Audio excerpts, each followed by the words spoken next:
En otra ocasión, el Hijo del Hombre habló de las malas hierbas y dijo: el reino de mi Padre es semejante a un campo que fue sembrado de trigo. Pero, mientras el amo dormía, llegaron sus enemigos y sembraron malas hierbas.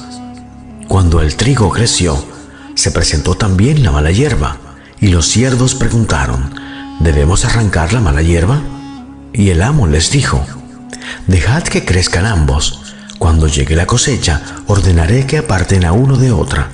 La mala hierba será quemada y el trigo guardado en el granero.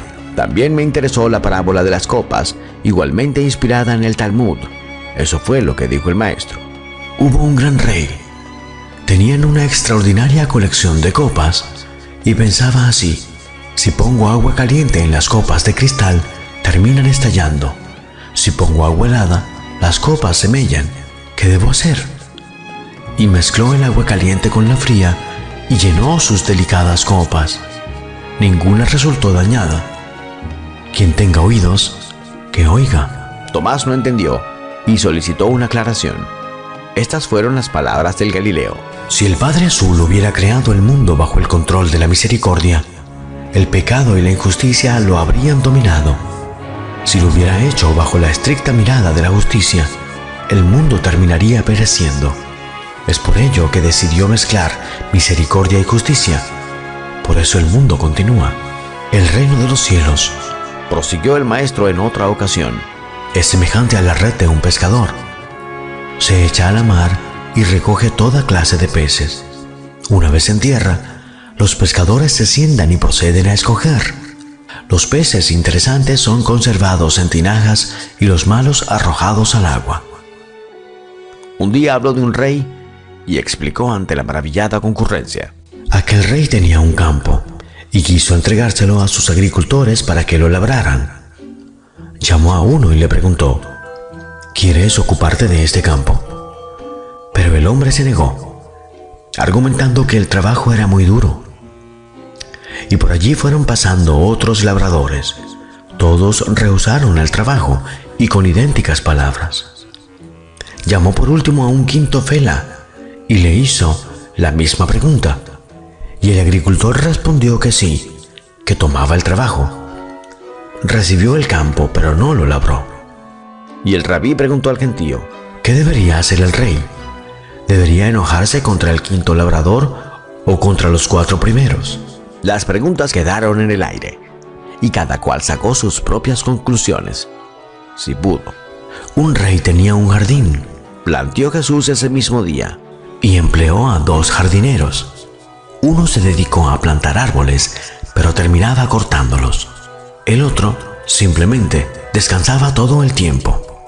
¿Qué debería hacer ese rey? Alguien entre la multitud gritó: castigar al primero, como dice Isaías. Y el maestro replicó: el Padre Azul no castigaría a ninguno de los 2.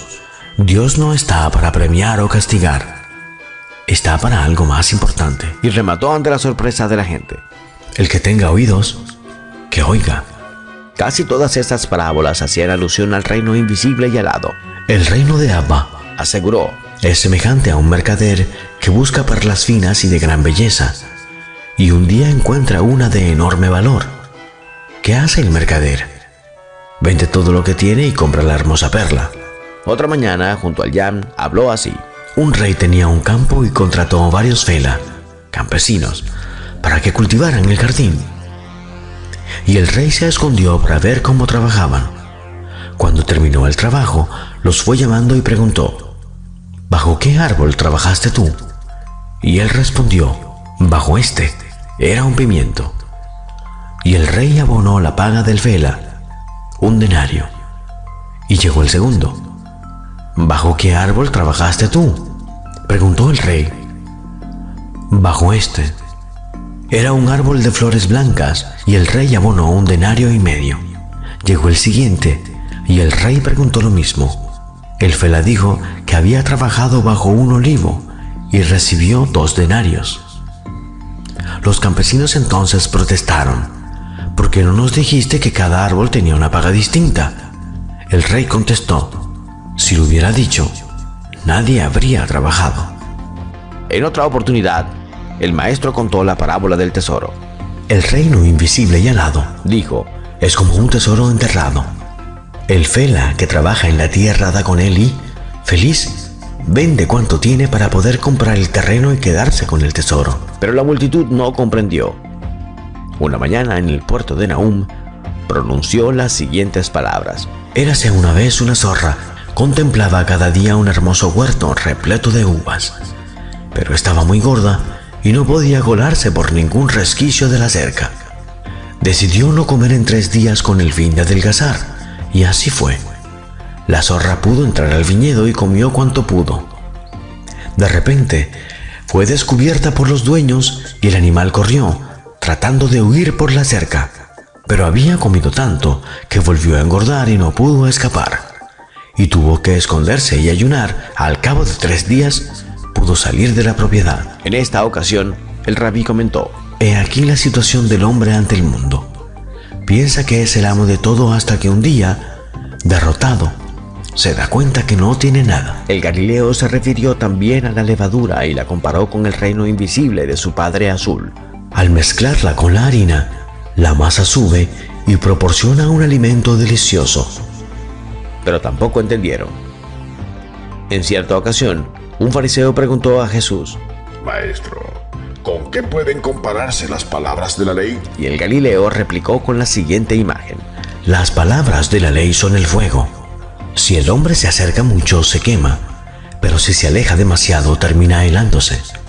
Pues bien, en verdad os digo que el verdadero fuego, el que no quema ni hiela, es hacer la voluntad de Abba.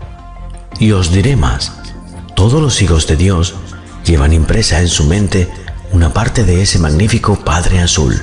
No le creyeron y lo llamaron blasfemo una vez más.